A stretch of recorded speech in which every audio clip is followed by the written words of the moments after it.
Hi guys, welcome back to my holiday treat special. Merry Christmas and Happy New Year to you and all of your family. Earlier on I made a toad in the hole, complete with red onion and garlic side dish, so check that video out. And now I'm about to make one of my favorite treat meals, pumpkin pie. Now normally these slices weigh in at a massive 800-900 plus calories. I'm going to make one that comes in under 400 calories and hopefully keep most of that flavor.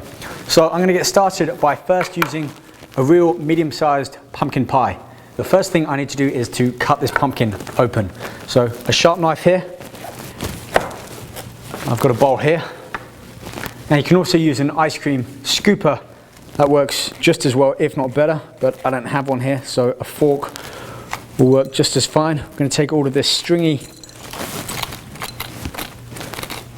meat out.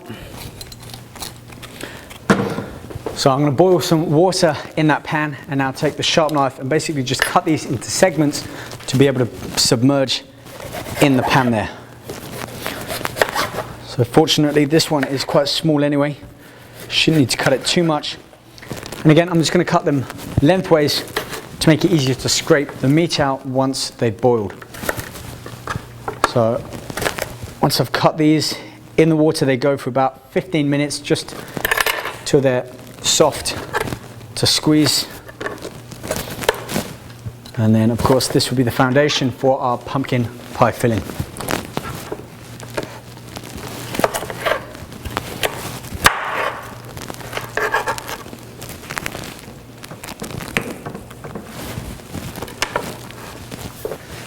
I want to make sure that they're totally submerged, so I'll keep stirring them around every few minutes. And again, that's about 15 minutes just until they go soft. Right, while they're cooking, I can move on to the base. Again, traditionally, pumpkin pie always has a kind of a graham cracker type base, or from Europe, those digestive biscuits. But I'm going to use something different. Main ingredients are going to be nuts, coconut, and these gluten-free bran flakes. So I've got 140 grams of bran flakes here, and they go into the blender or food processor if you have them. 50 grams of these raw pecans. Basically these have not been cooked, so their full nutrition value is present in there. So into the blender they go.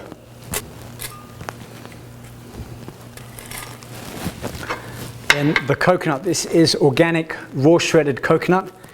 We don't need to add that in. Yes, it does add some more calories in the form of fats, but they are good fats. And they also mean we can use less butter, as kind of the melted fat helps bind all of the ingredients together. So on goes the top. Going to mix these into basically a fine blend.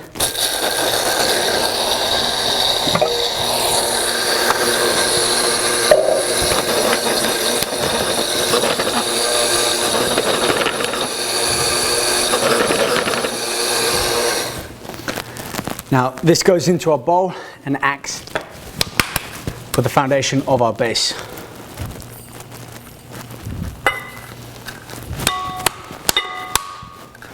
Make sure we get everything in. Yeah, the nuts, coconut and those bran flakes really give us that kind of biscuity texture instead of all of the sugars that we get from those digestive biscuits or graham crackers.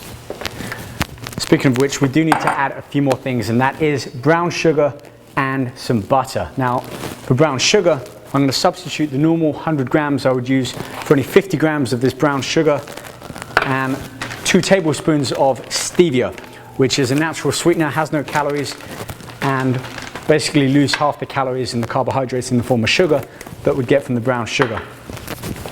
So for the butter, I'm going to turn the heat on, low heat. Instead of normal cooking butter, I'm going to use this hemp butter seed. Much better fats and smells amazing, very nutty. So it's going to go very well with our already nut base there. So 2 tablespoons of this in the pan.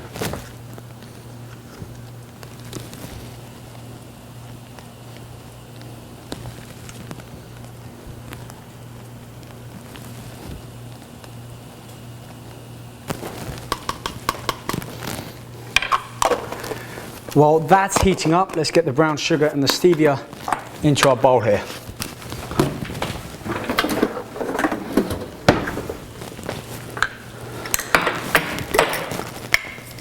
So I'm adding 50 grams of brown sugar. This is already pre-weighed out by the cup. If you can't find stevia, you can use other sugar alternatives like Splenda or xylitol. But really stevia is going to be the best one to use. Or if you don't mind the extra calories, just go for sugar.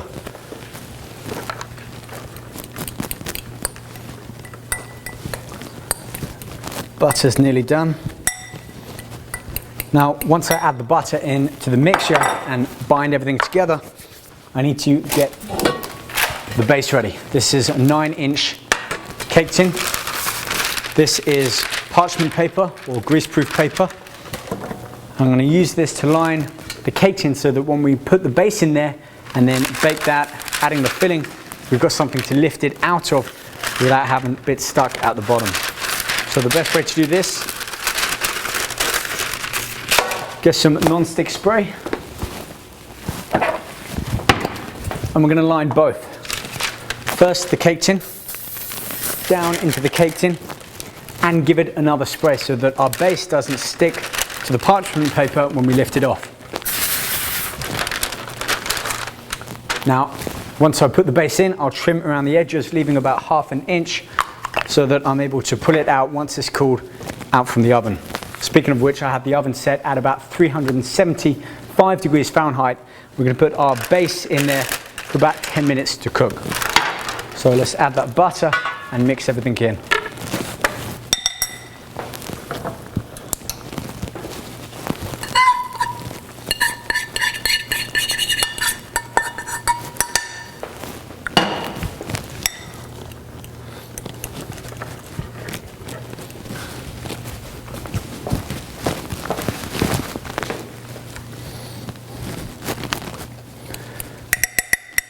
Just about done. So now let's get the base mixture into our cake tin. And for this, I'm going to use a spatula. Dump it there in the middle. This will be a lovely thick base for our pumpkin pie filling. Then use the back of the spatula. I'm going to firmly push all of this base into every corner, or at least the edge of the cake pan.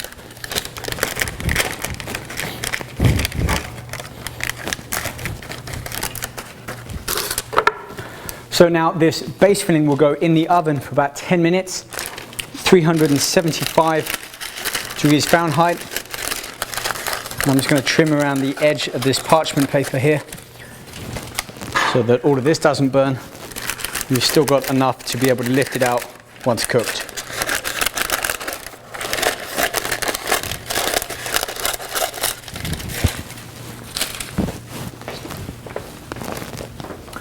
Now that I've drained off the water and I have a new clean bowl here with some paper towel, this is going to help me absorb what's left of the water from the pumpkin.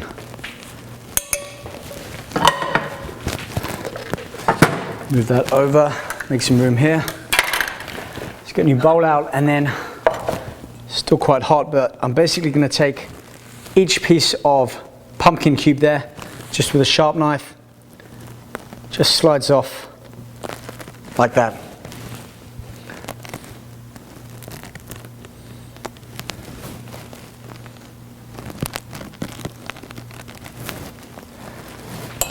Great. You know, if you can't use pumpkin, you can always use butternut squash, which is also from the pumpkin family. Low in calories, and they really do add a lot of bulk. So if you're on a low carb diet, having a cup or two of some basically chopped up, cubed and boiled pumpkin or butternut squash really help fill out your plate without adding too many calories. This is going to go back into the blender, but first I'm going to take 3 egg whites, and just give them a whisk. Now if you want to use pasteurized egg whites that's already been kind of pre-packaged for you, you can do so. Again, just sticking with the raw basic ingredients. Plus, I'm used to cracking eggs now.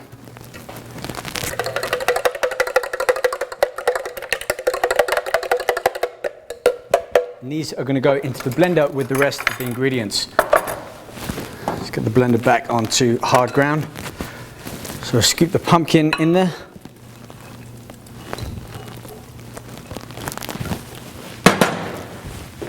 In go the 3 egg whites. One of my magic ingredients for this is honey, and for this I'm using raw organic honey, which means it hasn't been cooked. Again, like with the pecans, contains all of the natural raw ingredients. So 2 tablespoons of this in. Again, it's going to add some great flavor, aroma, and help thicken out that pumpkin pie filling. Just thumb it in like that.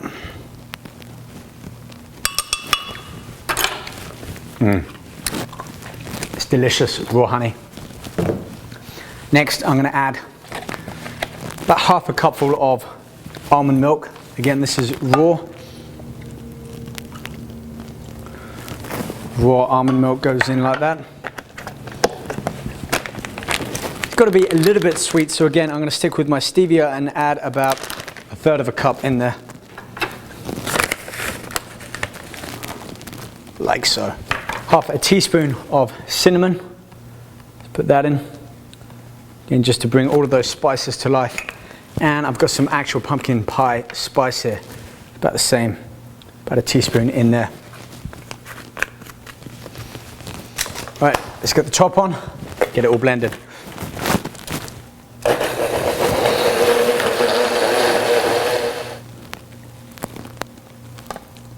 Still a little bit runny, but I don't want to keep adding too much flour.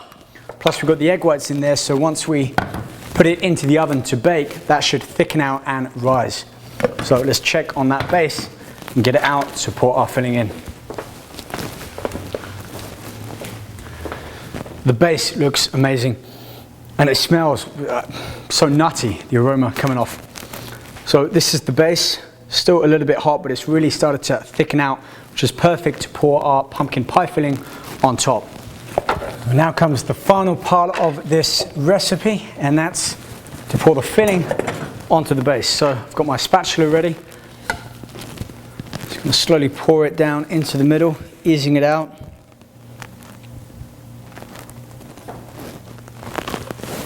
Make sure we get every last bit in there.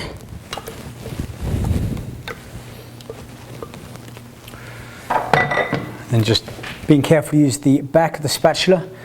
Make sure we spread it evenly across that base.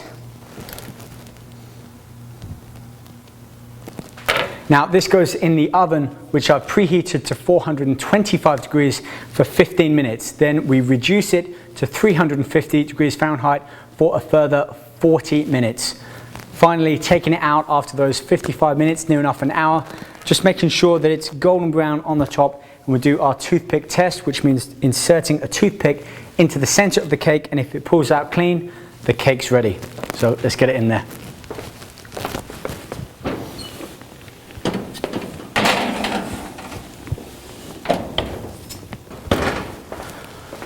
Well, the pumpkin pie has been in the oven for just under an hour now, so let's give it the toothpick test. All the way down the center, should pull out nice and clean. Pretty much. And there we have it, our gluten-free, healthier alternative pumpkin pie. Now, if you're wondering about nutrition, if you were to cut this into 6 slices, each slice would be around 340 calories, 8 grams of protein, 50 grams of carbs, and 13 grams of fat. And if you remember, the original pumpkin piece of pie comes in at almost 800 calories, so this is below half the calories. Okay, if you want to follow me for more training tips and nutritional advice, you can follow me on my Twitter at Rob Riches, and also more recipes at robriches.com. And as always, stay up to date with my training activities and other nutritional recipes on the official Rob Riches Facebook group. Guys, have a Merry Christmas, wonderful New Year, and I'll see you back here real soon on my brand new website for more recipes and to help you get your dream body. Take care. Bye.